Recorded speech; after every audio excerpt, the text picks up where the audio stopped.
Let me tell you about my friends over at Citrus America and their amazing juicing equipment. They're revolutionizing the way you enjoy freshly squeezed juice. They're at the best hotels, restaurants, and markets. Their mission is simple. Develop a unique consumer experience with on-premise juicing, deliver healthy taste options to clientele, and juice more faster. It's that easy. Citrus America supplies the highest quality juicing equipment and solutions in the industry. So whether you're a small business owner or a large corporation, Citrus America has the right juicing equipment for you. Find out more at citrusamerica.com.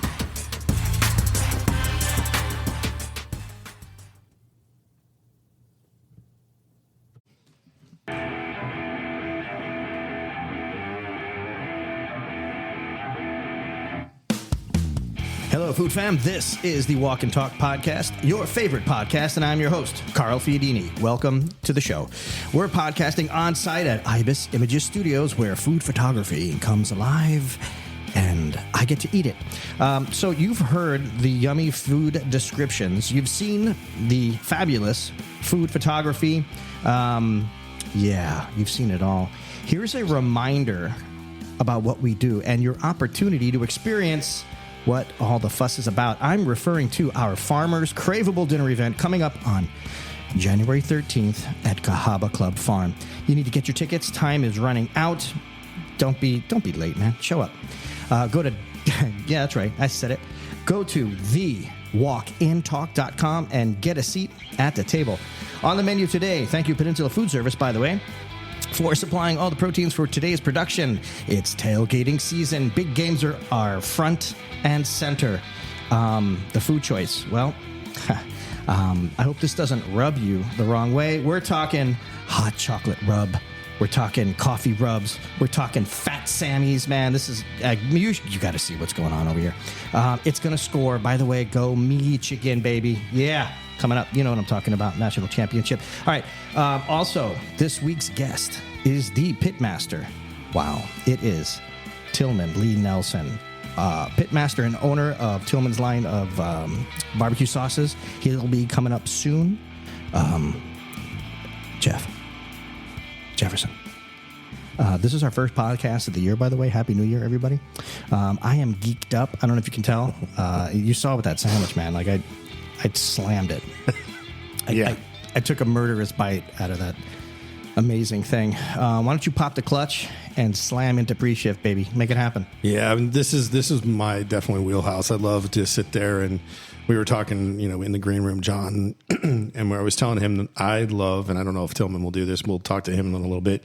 But I love to aerate or dry out the product that I'm going to be using. And what that means basically is I use whatever means of the quote unquote glue, yellow mustard for my ribs, and then I do my rub. The rub, I actually used Sweetwater coffee. So thank you again. That's something I used. I took the espresso, I ground it really nice and fine. I put that as the base layer after the mustard, and then I put on the original gangster or the OG rub, and then I let it sit in the refrigerator for 24 hours to get kind of like dehydrated and a crust started. And I do the same thing with the chicken. So the chicken actually had a Mexican hot chocolate, so it's got cayenne, and I ferment my own chocolate, or chipotle, sorry. I ferment my own chocolate, and that was rubbed on the chicken and let that aerate or dry dehydrate for that one day. And then we had some collards, and I wanted to do something different to focus in on what you could do for tailgating. So you being Italian, I figured might as well just step up mac and cheese and bring it to the next level. I did. Go ahead. No, you did good, man. Those gnocchis were fire. Yeah. Yeah, nice. They weren't heavy. No. They didn't sink to my, the bottom of my stomach. They were light, airy, beautifully done. I'll be honest with you. The trick to doing it is not boiling your potatoes, because that adds a lot more water to it, and that can make it a little bit heavier. So it's a little more starchy, so it gets kind of gummy. If you roast the potatoes, it brings out the natural sugars too. Those are straight potato gnocchis? Yeah. Well, there's a little bit of cheese in there too. Okay. Well, there had to be, because they were just so light. Yeah. Yeah. Well, there's egg. There's I was trying to be nice because John's wife can't have certain products, and Dingy forgot about eggs that she can't have, but I did gluten-free flour. Yeah. And it just turned out so well, binded really together well, had a little Italian spices in there, but I'd made a beer mac and cheese sauce. It's so good, man. And you know what? I'm really sorry for Cindy that she can't have this, because I'm taking it home. Yeah, there's a lot. Yeah. So I did that. I did riced cauliflower and pink Dominican beans, but I did it in the style of more of Cuban style of the bean. And then we did, we did elote for the one, and then we did bacon braised collards. It's just something that it's traditional, but I kicked it up with a little bit of peach vinegar. So that would actually bring that flavor out. And believe it or not, my ribs didn't go the 3-2-1 style. They cooked really good, really fast. So I'm lucky that I keep a internal clock, if you want to call it that. And I didn't burn them, thank God. But they really turned out well. And then I wanted to do something. I want to pay. I have a friend of mine who's from Germany and loves the McRib. And I'm like, God, really? You like the McRib? So I wanted to do a rib sandwich. And that thing was just a sexy beast. It was so pretty. And it's already packed. People, you have to understand something. First of all, it's a new year, right? And while I have gained a tremendous amount of weight here doing this, and it's happy weight. It's not. This is like smiles. Okay, this is like rainbows, unicorns. You know. Well, if anybody wants to see, go see the BTS when you're groaning. Yeah, it's good. But I am trying to control myself. Okay, you did a good job. I did, right? I'm very proud of you. Yeah, I mean, I'm going to eat it all at home when I get. I know. In the closet, in the car, maybe even in the garage. But I'm showing out here, like I'm doing my best, right? You're restraint. Yeah, I'm showing restraint. But that sandwich had the ribs. It had pickled red onions. The collard, that one had the collards on it, and it was like a hoagie bun. Yeah, and then we did a cheese blend of Fontina cheese, white cheddar, and Gruyere. It was, listen, Mickey D's eat your heart out, literally. Yeah. But I think you like that chicken sandwich because the chicken skin acts like bacon. Yeah, man, you're hurting me. Literally and physically, you're hurting me because here's the deal. Like, I took a bite out of that, and I'm thinking to myself, man, first of all, does this match the previous sandwiches? Right. And every week, and I hate saying it because I don't want to have redundancy or, hey, the guy says, that Carly says the same thing every time. No, I don't want that. I want it to be like, wow, hey, here's my favorite. But no, they're all so damn good. And I eat them all, and they're all great. You know what's bad for me? I have the hardest time, and I'm looking at John and you. I have the hardest time coming up with something that's going to be better than the last one. Look, I think it's at this stage, right? We're like almost 90 episodes in to the show, right? It's been a year, but that I've been playing with food, right? Every Thursday. Yeah, I mean, you're living your best life too as a chef, right? I mean, like, definitely have fun. We're having a good time. I'm getting to eat. John's taking awesome photography. This is like, but he gets to eat today. He got to eat. We allowed it, yeah. I think John, if he would actually say something, I think his favorite today was the sweet potato pecan tart. Yeah. It was good. Yeah. Yeah. But I was like, I will allow it. I was like that. Let him eat. Yeah. Let him eat cake. Yes. Tarts. Have the cake. All right. So listen, as far as the sandwiches go, man, I love them. My name's Carl, and I have an addiction to Jeffrey's sandwiches. I just can't help it, man. It's really good. You're going to find on one of the events we're going to be doing as a pop-up, there will be a sandwich. I know. As a pop-up bite. You people, listen, use guys, use peeps. You need to get to the website and go order tickets. There's only, there's spots left, not many. You need to just get on there and make it happen. Vicky Webster actually reached out to me. She goes, what day you're available next week? Because they might want to go on TV with Channel 10 for me to do something. Nice. So look forward to that, hopefully. That would be great. Yeah, I had there was another podcast, and I got to look it up real quick because I don't want to say the name wrong, but they sent a side note on Instagram, and they have a prior engagement, or, they would have been coming too. Like, there was a lot of side chat. I think going forward, when we put these events on, I think we do it with just a little bit more time out, this way we can really saturate and, put the word out and kind of, corral everybody up. Well, I think this next one, having all the influencers there too, as well, it's going to be huge because those that do not come, you're going to miss out.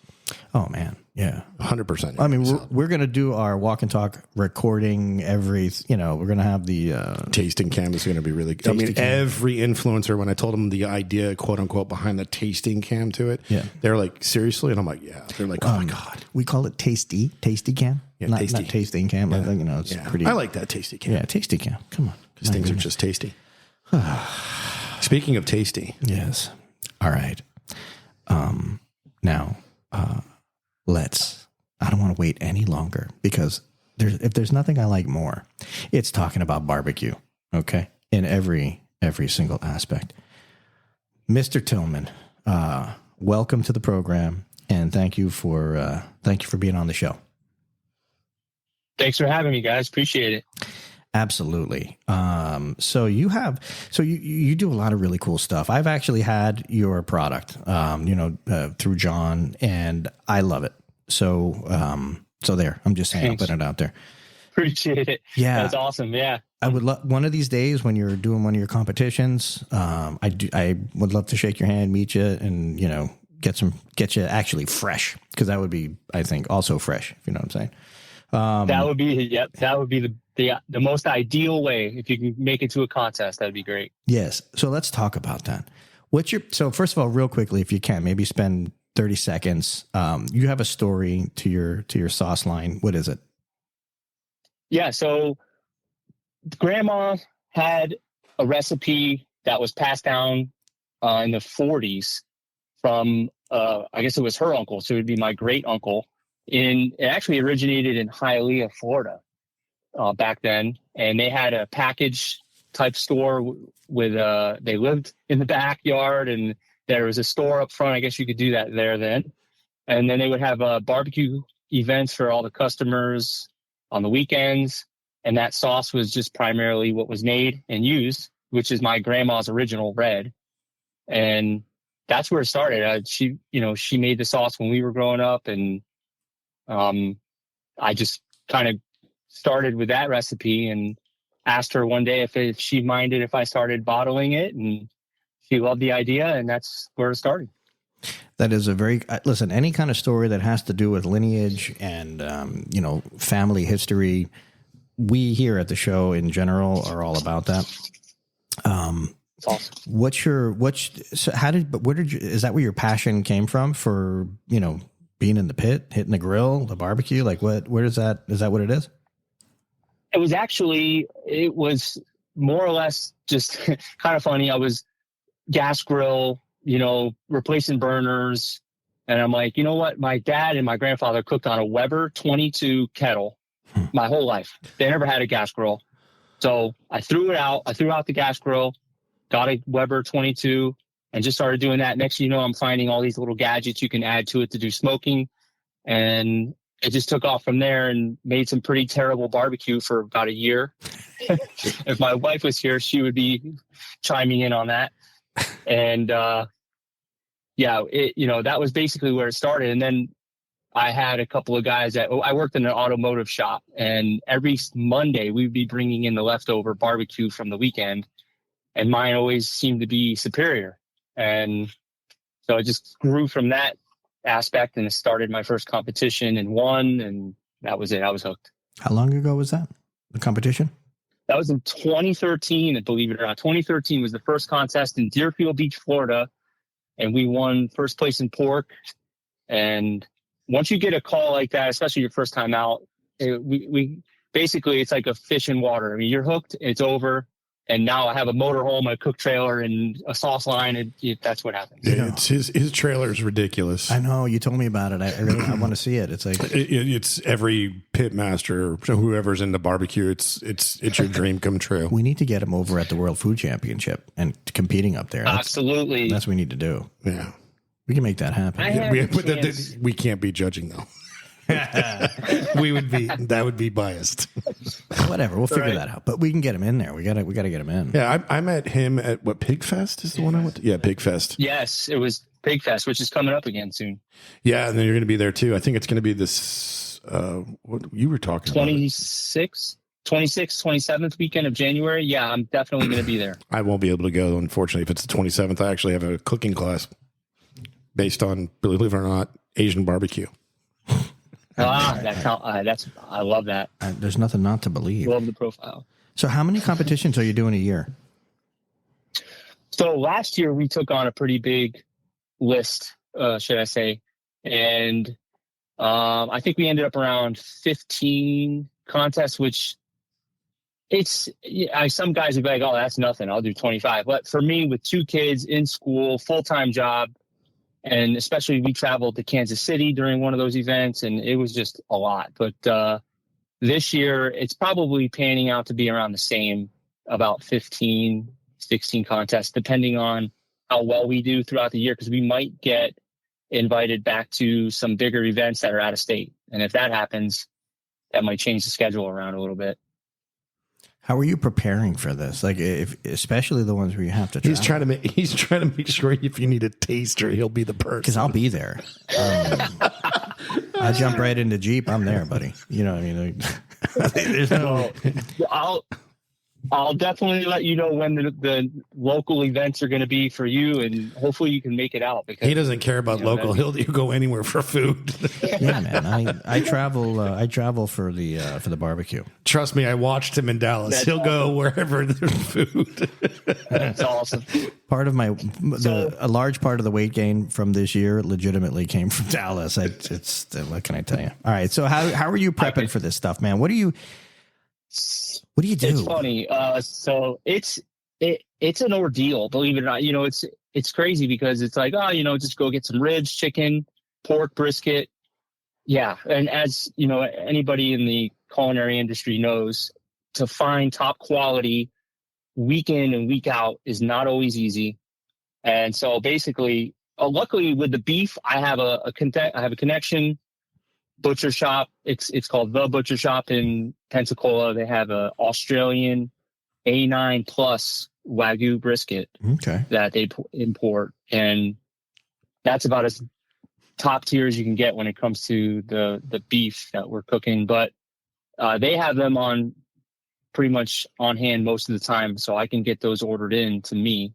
But the chicken, pork, and ribs, I don't like to buy it ahead because, now I'm freezing it now, which I will freeze here and there if I have to, but prefer to try to get it, go out we get back on Sunday from an event, and then Monday I'm out shopping after work every night, trying to find top quality ribs and pork from either Restaurant Depot in town or some butchers, local butchers that I might venture out to, things like that. But in terms of preparation, I'm getting all my meats together, and then we can trim in advance. We are allowed to trim in advance. So me and my wife call it the chicken trimming date night. We'll get in the camper. I'm get into the cook trailer on Wednesday after the kids are done with dinner, and we're in there trimming our chicken thighs because that's the most tedious trimming session there is. And thankfully I've had her help now with it. What do you have to do that's trimming on the chicken thigh? Are you taking the bone out, or are you leaving the bone in? What's so tedious? So we leave the bone in. So I'm buying a bone-in, skin-on thigh. Mm-hmm. And the thing we've learned over the years is pulling the skin, scraping this fat off the backside of the skin will help with the rendering and the bite-through skin. So the judges want to see the skin on, and they want to be able to bite through that thigh, and the skin stays in place and it bites through clean. So you would think you'd want to crisp it up on the grill and then sauce it. No, not in the competition scene. It's got to be soft and basically bite through. So that's one aspect of it. But you're knocking off the big knuckle on the one end and then squaring it off. So by the time you're done, it's kind of rounded like a pillow, so to speak. Gotcha. But then there's some tendons and some veins that need to come out of there, because if you get any kind of blood in the meat, even if the thigh's cooked really thoroughly, if you get one vein or something like that, you can get DQ'd. And so you just got to kind of go through each thigh. So it just takes so much time by the time you get done with I like to have about 18 trimmed and ready to go. So wow. And how many do you present to the judges? So that's a good question. So out of 18, you only turn in 6 if you're cooking for Kansas City Barbecue Society. Their sanctioning requires the minimum of 6 pieces. But if it's Florida Barbecue Association, it's a minimum of 8. So the tricky part is when you have to put it in a styrofoam clamshell box, and the FBA, Florida Barbecue Association, they only want 8, but you can't put 8 in there and it looks symmetrical. So now I'm turning it 9. So out of 18, I've got to have 9 perfect thighs to put in a styrofoam clamshell box. So it's a little challenging to get that done. Along with, but then the KCBS, 6 of them goes on top of a bed of greens. So it's a little more forgiving. So what I want to know is this, right? Because I've had maybe 3 or 4, I want to say, of your barbecue sauce, of the barbecue sauces. Yes. So the Florida Gold is my favorite. Okay. Thanks. Yep. Yes. So, but and I didn't know this, but what is this brown sugar honey habanero thing? What is that? That's brown sugar? Yeah. I'm looking I'm on your IG right now. Before we get into that, hold on. Let me stop. Those are wait. Okay. All right. So what I want to know is, sorry about that. What I want to know is on your Florida Gold. Okay. Yeah. Is that the one that you actually won the award on? Yes. That one won the best sauce on the planet, which was I was blown away because it's a mustard based sauce, which, I mean, I love mustard based sauce. A lot of people do. As you said, you love it. Your favorite one of all of them.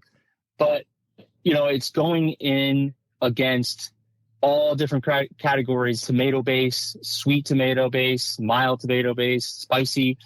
It got the most votes out of all flavors, all profiles and all bases. So it was pretty cool to see a mustard base win best overall. Yeah, that's probably not a typical thing. What is so your main thing in life right now is selling the barbecue sauce, or what is it is that your primary role? Is that what you're doing for work every day? No, I wish. I mean, it would be great, but thankfully I tell people, I make the joke all the time. Luckily I had a full-time career before I started the barbecue sauce business, because it's definitely a large undertaking. Brother, but, I do, I do mechanical claims during the day, and I've been with the company for quite a while. They've taken care of me over the years. And then the barbecue things has grown on the sideline. And now it's like a moonlighting, shipping sauce, packing sauce, just all of that, all the details surrounding it. Do you have distribution? I'm actually working on that right now.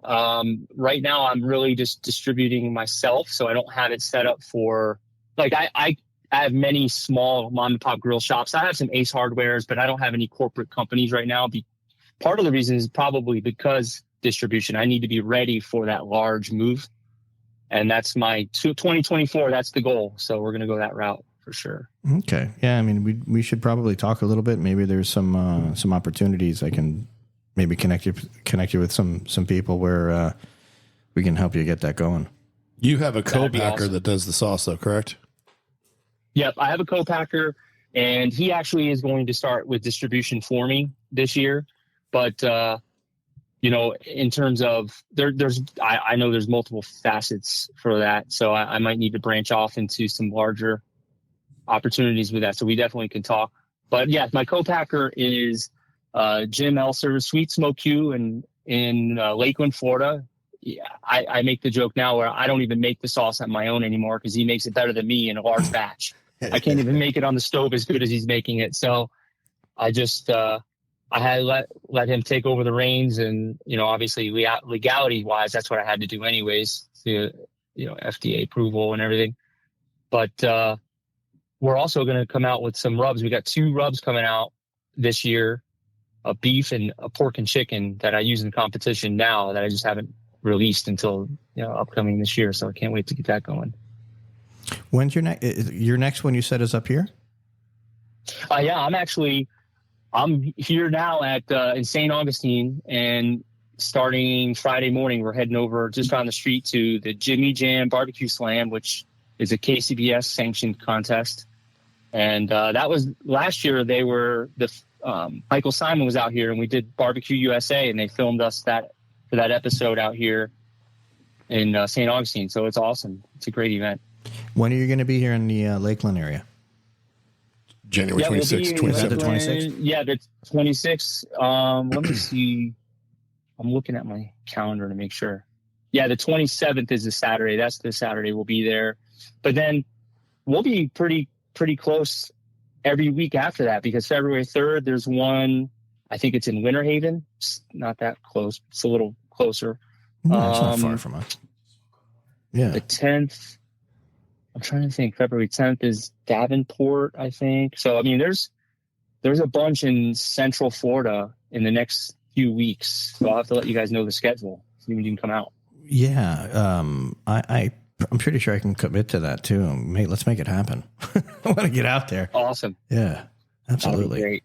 So, again, so I want to Not March 7th. You can't commit to that. No, not on 7th. No, we got Patrick Kelly's boat tour extravaganza. That's going to be, I'm actually pretty excited about that. Very excited about that. Yeah, that's going to be awesome. Yeah, we have a buddy who he has another podcast. It's called the Produce Industry Podcast. He's a good dude. He rented out a 150 person like yacht, and he invite only. There's going to be all sorts of good food and stuff happening on there. It's going to be cool. So that's on March 7th. I think I'm available March 7th. Is there any? But I mean, maybe if you're going to, maybe you bring the brisket. Sauces. Yeah, bring The sauces. Bring that Wagyu biscuit and the sauces. I think we'll work it out. Yeah, make that happen. That's good. Yeah, that could work.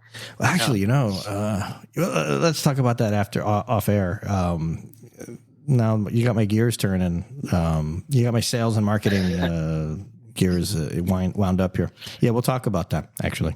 Okay, awesome. Yeah. That works. Tillman, have you ever heard of compact pork? Compact Duroc? Oh yeah. Oh yeah, absolutely. So awesome product. Cooked a lot of it, and I have a lot of competition friends who cook a ton of it and always use that wholeheartedly. But I have found I end up with a better result with Prairie Fresh, which is Seaboard. Seaboard Farms. It's not a Duroc breed. It's actually non-Duroc. Now that's just the way it's been going for me lately, but the Duroc is definitely a great, and that Compart Farms, I mean, they have a great product. So it's just my, I guess I hate to bounce around. It's just one of those things when you start doing well, you just keep going down that same path. You try to replicate everything you're doing. And for whatever reason, I can nail tenderness with those ribs all the time. So it's like, and that's where it's at. Timing, tenderness is what you need. So 100%. There's only 4 farmers that I know that have registered Berkshire here in Florida. We actually have 3 of them that are part of the Farmers Craveable Dinner. But there's so many different other ones. There's City Chicks down in Bonita Springs. Not Bonita Springs. What would be Sebring. What would be really cool? What, Nicole? Yeah, of course. Always Nicole. Services. Oh, Nicole always is cool. No, but that's not what I'm talking about. What I'm talking about is if one of the next shows that we actually do, events, we should do like a barbecue one and have him come up. And you know what I mean? He can do most of the work. I don't care. That's what I'm saying.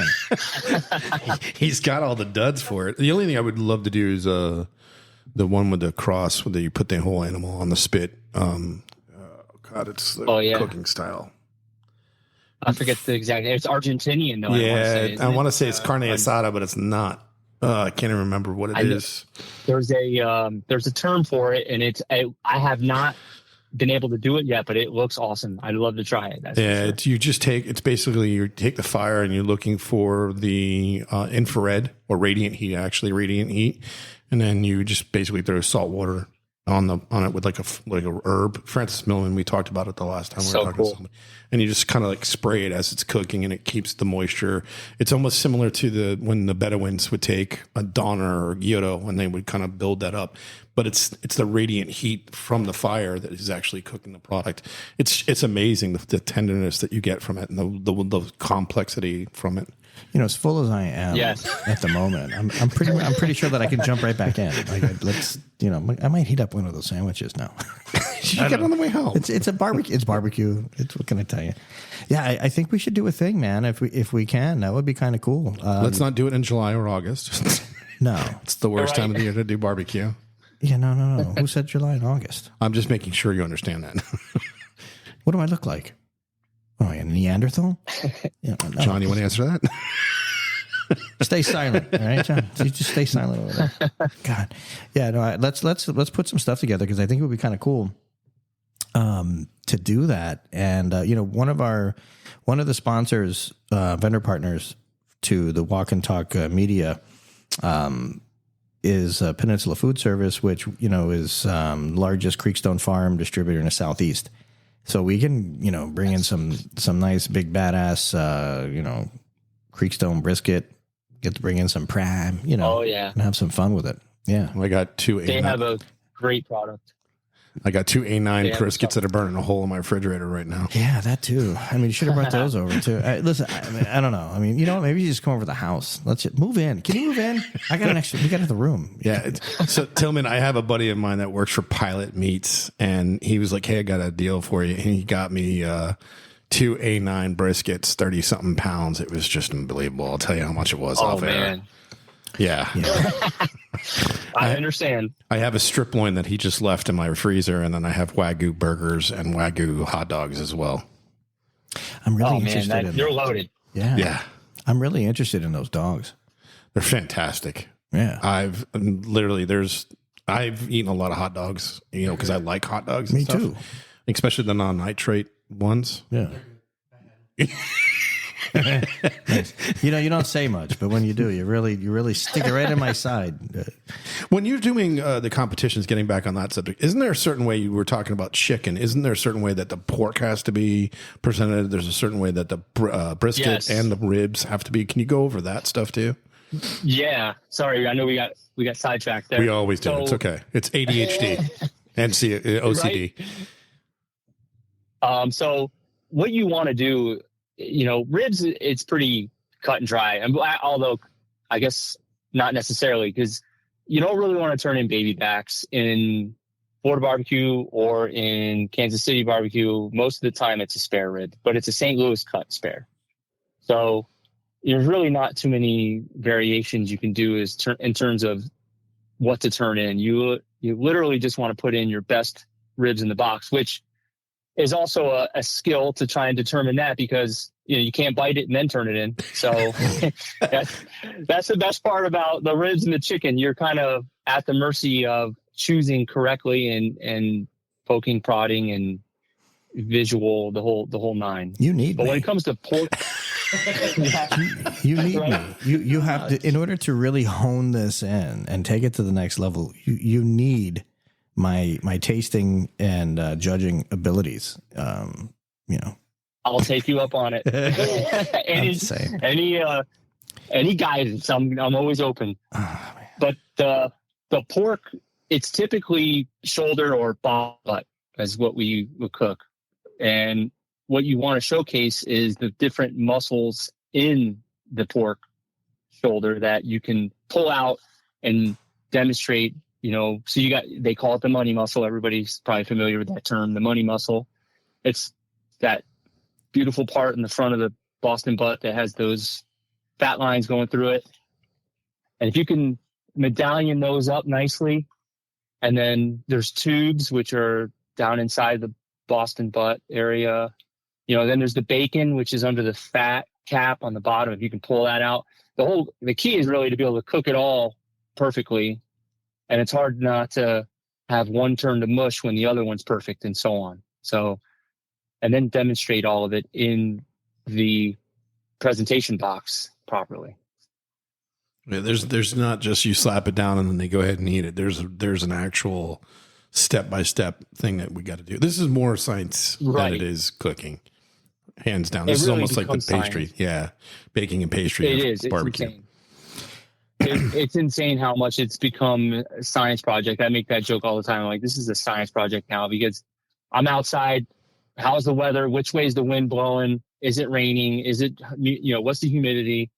And then we got our Cambro. So you can hold the food in a Cambro after it's cooked.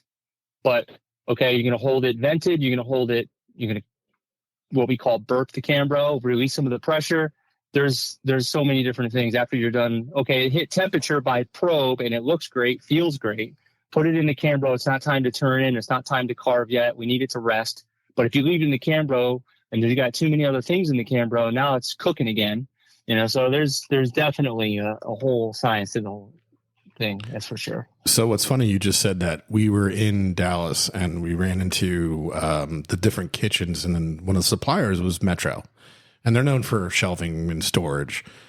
And I got giddy because they had this like portable prep table, and it had third pan, 6 pans, and a cutting board. You cut on it and like go from there. Well, what really impressed me, there was a hot box that was vented. I just want to reiterate, it's a hot box that's vented. And anybody knows a hot box that can be vented knows exactly you get giddy. That's something you might want to talk about with Metro. We can introduce you to AJ and those guys. Because that thing is, I think for barbecue would definitely be in. Especially because I think your rig on the food trailer, you have electric on that too. So you could definitely use that. Yeah. Now, granted, if it's an electric box, then I can't. We can't use anything electric to all right, unplug it then. Food. Oh yeah, it's Sterno. challenging. That's what we do in the hotels. It doesn't work anymore. Well, we're not throwing it out. We're putting sternos in the bottom of it. Right. Repurpose. Oh heck yeah. Now, the funny thing is, you can use a pellet grill because your fan is plugged in and you have a temperature controller, which we can use, but the fire technically is carried on by it. I guess that glow rod gets the pellets burning. Once the pellets are burning, the glow rod turns off. So now your fire is just contained in that little, pot, so to speak, and then the air keeps it going. Those are legal. So it's a funny circumstance. I didn't realize there were that sort of restriction. I mean, I eat barbecue. I don't. Oh, when you go into competition, especially barbecue, there's a whole list of different, like he was talking about, there's different sanctions, different rules. I mean, not for nothing, but when we were at World Food Championship and they had the live fire where Pooch and I were judging, that there were like, 20 something, I forget how many, 20 plus contestants out there, competitors. And man, all like they had the radiant heat rig that you were talking about. Like there were a few of those, and it's pretty amazing. Like with the effort that it takes into to grilling and barbecue and smoking and all that, man. It's not for the faint of heart. Yeah. No, barbecue is one of those things that you are wired wrong. It sounds like it's probably really it's an expensive endeavor. I'll let Tillman answer that. I can tell you I have 3 smokers and I can tell you how much I spent. Not like he's retarded. It's insane. I mean, I try not to add it all back up over the years, honestly, because it would probably just put me into a depression. Yeah, but you're having fun though.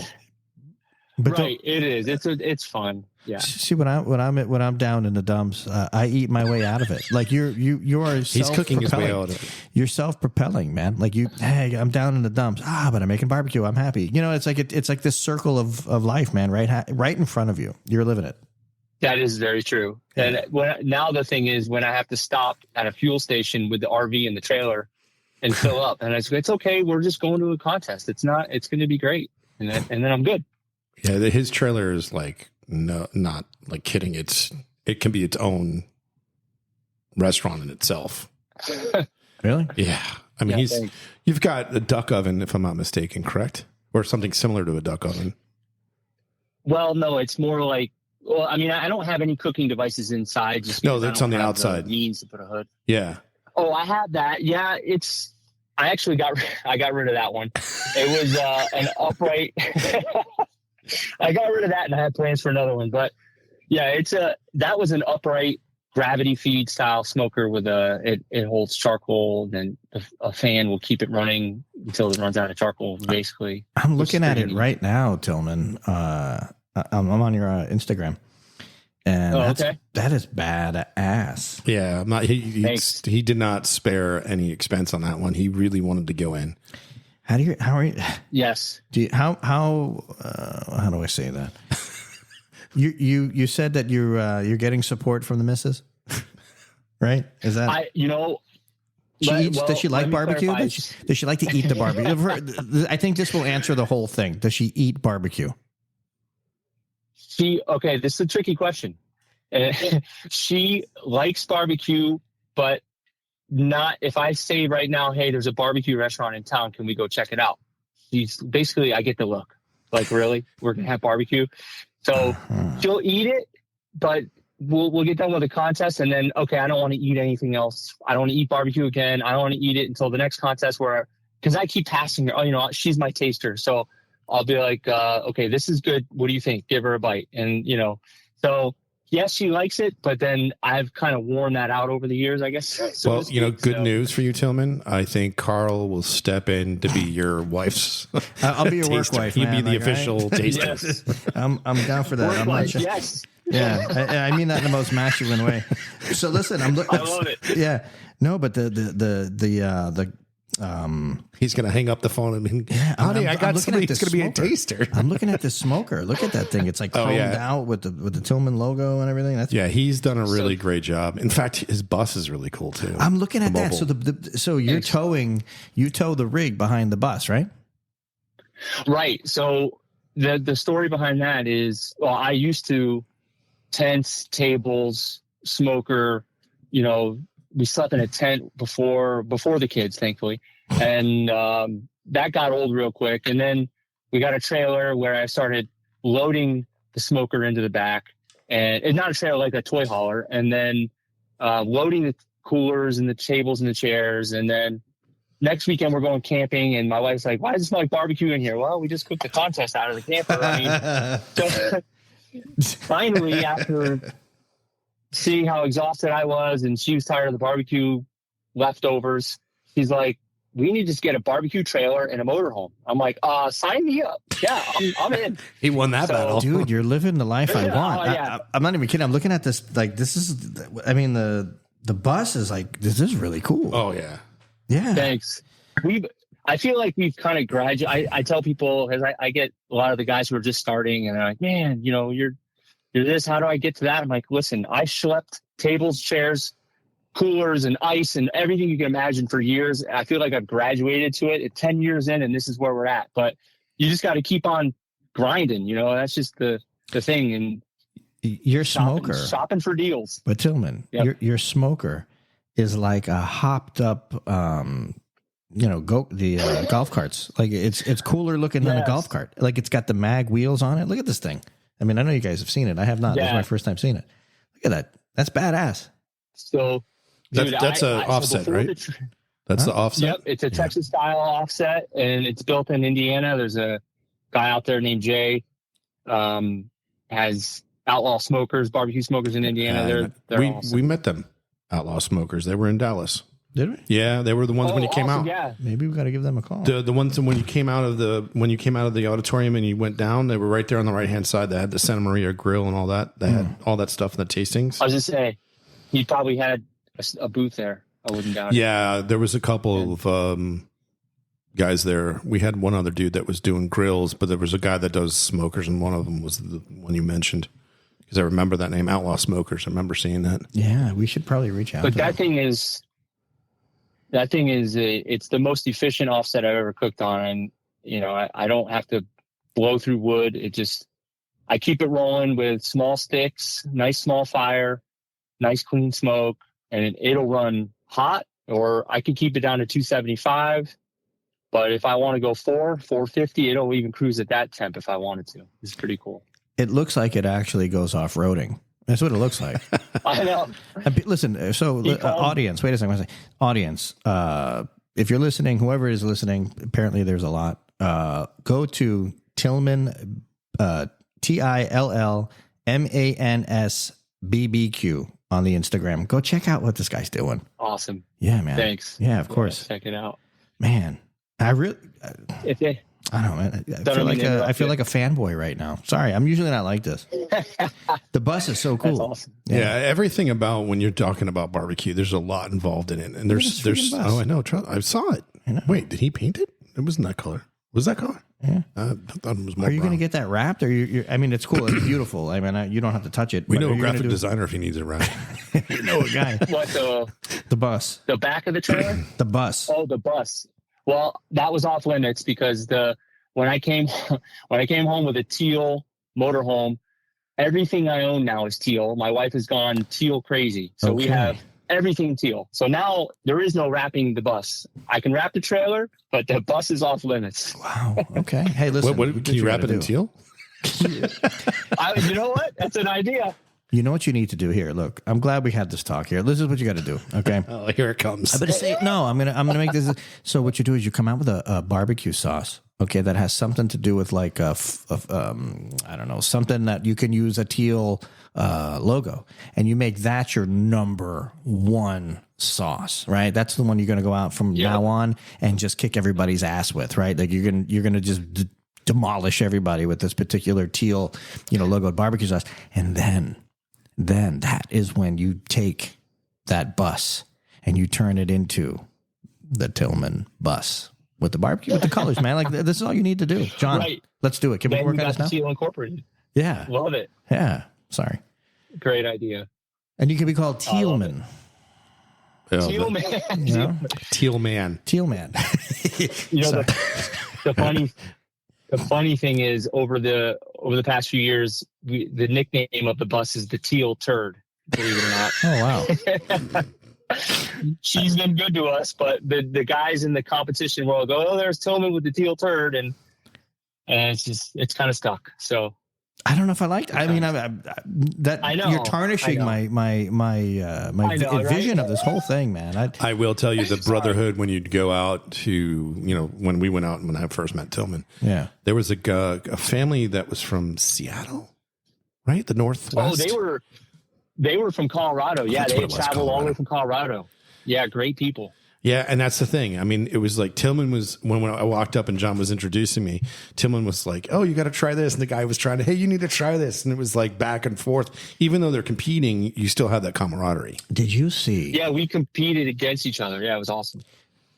So the camaraderie thing it's real. At the World Food Championship, did you see the family of, they had the She won the live fire, women's live fire. Yeah, there was like 2 daughters and a son. Oh, no. That's the wrong couple. Yeah, no. So there was married, the family, right? Husband, wife. There was the daughter who was probably, I'm going to say 10, 11. They had another son, either 2 daughters or 2 sons, I forget. But the middle child was probably 7. And then they had the kid in there. He was like 5. And everybody had a role. Killer. Yeah, it was really cool. Everybody had a job. Even the youngin, he had a job too. He took a little bit of coaxing, but the camaraderie and the family affair of it, the barbecue, man, it was really cool. Well, I mean, I know that that's how everybody gets down in that life, I guess. Well, I thought, that when you were talking about that family, there was one family that the guy that won the Pickle King won the jam. He was the jam king. His wife won live fire for the women. Their son was going out for the chef one. And they were at Mike McLeod's house doing the dinner when we were invited, and she did that tiramisu. Oh, yeah. That's the family I thought you were talking about. But yeah, I mean, anything that's another thing about barbecue. When you're dealing with barbecue, because it takes so long, what do? You sit around and you talk and you tell stories, and that's one of the great things about it. Besides being primal, for me, that's as a chef, it's getting back to the roots of fire. And Tillman, I got a question for you. True. Do you still keep a journal? Like when you're writing, I do. See, who's a pit master you look up to? Like that's your god for pit master. So, I mean, I got to say Myron Mixon, I've said that in the beginning. He started it. I mean, I can't say he started it, but he really empired this whole competition world. And he started from his father doing, live fire, whole hog cooking on brick style pits. And, he kept on going through and he designed a smoker where it was portable, but not necessarily not really a brick, but more of a steel box type of thing where you still got live fire underneath. Yeah, he does the underneath and the meat's on the top. Which is pretty cool. And I mean, he's just one of many that have come out over the years who I've learned a ton from. Heath Riles is doing really well in the sauce and rub scene now. I've watched his videos over the years on YouTube, learned how to cook many different things. I mean, the list goes on. Not even that, just guys who I've cooked with in the Florida Barbecue Association over the years who have been on different TV shows, Jim Elser and Matt Barber, it's Hot Wachulas. There's, so on and so forth. There's so many that we all kind of help each other. These guys watch me grow to where I'm at now. Now I compete against them all the time, and we still pass each other food. And I'm like, what do you think about this? And then he'll either tell me to go F off because it's amazing, or he'll be like, F off because it sucks. Yeah, or he'll be like, you need something there. Something's missing, and, whatever. We'll talk about that kind of thing. But and these are people awesome, that your camaraderie. Your competitor, this is like people you compete against? Yeah, we compete against each other. And, when I first met them in 2013, I looked up to them like, wow, these are the big dogs, these are guys who are killing it and doing really well. And now I'm amongst them, and, we've like grown friendships over the years, and we help each other out so much, still competing against each other every week. It's pretty crazy. Well, now you got into a place where you're like, hey, come here. Nah, get out of here. Like you're telling, hey, get out of here, kid. I don't need you. No, I'm only kidding. But, so, that is a brotherhood of sorts. Cause if you can actually have that sort of relationship with people that you compete against, that's pretty amazing. I like this. I'm digging this because this is not something I'm accustomed. I eat it, right? But I've not been privy to the barbecue lifestyle, There, most competitions you watch on the TV and you'll see there's always that villain and then there's the good person and whatever. I've never seen it in barbecue. Never have seen it. I've seen where you ask questions and they're more helpful and they'll help you get along because they remember when they started out. How many briskets have you lost? How many, how much money have you thrown away? Forget about buying a grill, buying a smoker, buying a camper or trailer. It's how much money have you blown away because the food just absolutely sucked. It came out like crap. The reason why I asked that question about journaling, I took Aaron Franklin's course. And that's the pitmaster. That's my guy. He's the man. Exactly. So when you read about him and from the first time I laid eyes on a smoke and I was going to do it, I wrote everything down, what the weather was doing. So I kind of snickered when you said, is the humidity? Is it the cold? Is it raining? Is humidity? How's the wood going to treat me today? Even to start the fire. And that's something I love to do. Well, how do you do it?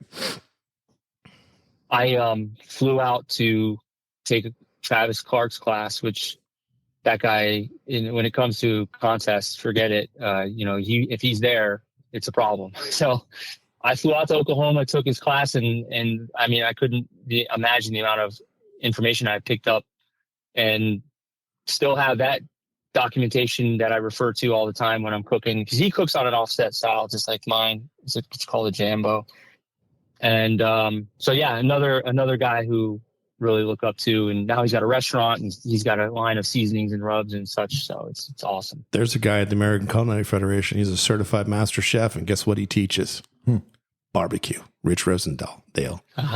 Rich Rosendale is like, that's awesome. Yeah, and I've heard that name. Yep. Yeah, Chris Tanner was the one that when we were meeting with Chris, he was mentioning Rich. Rich does.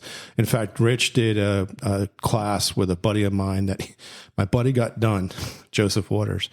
And he's at Jonathan's Landing. Membership bought him a $12,000 smoker.